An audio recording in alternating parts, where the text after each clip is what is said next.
বারবার কারা নির্যাতিত জননেতা জনাব মির্জা ফখরুল ইসলাম আলমগীর আমাদের এই দলের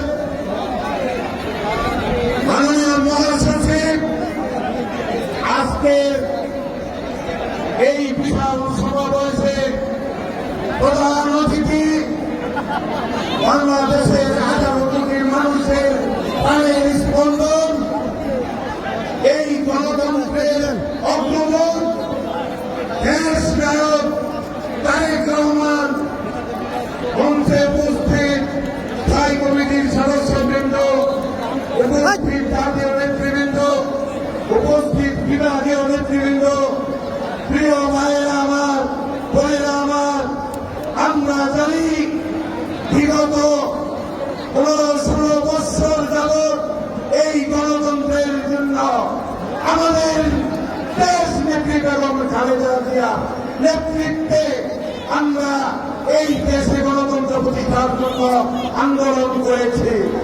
আমাদের দেশ নায়ক তারেক রহমানের নেতৃত্বে আমরা আন্দোলন করেছি। অবশেষে আমরা 5 তারিখ এই স্বৈরাচারকে এই দেশ থেকে চিরতরের মতো বিদায় করতে সক্ষম হয়েছে। এই দেশের ছাত্র সমাজ জনতা সকলেই আমাদের সাথে একাত্মতা ঘোষণা করে রাজপথে থেকে আমরা এই স্বৈরাচারকে এই দেশ থেকে বিদায় করলেও তাদের প্রেতাত্মা এখনো আমাদের দেশে অবস্থান করছে।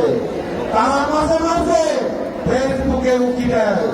এখন আজকে আমার দেখলাম তারা বলে 26 তারিখ। আরে ভাই 26 তারিখ আবার কি?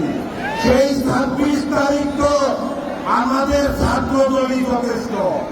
আমাদের অন্য অন্য সংগঠন এবং মূল দল বিএনপি দলের কথা ভাই তোমরা এইসব কথা বলে আমাদের এই দেশের মানুষকে বিভ্রান্তি করবা না। আমরা এখনো তোমাদেরকে ছাড় দিয়েছি। এরকম মুক্তি করলে এই বাংলাদেশের মাটিতে তোমাদের এই নেতাটাতেও কোনো স্থান হবে না।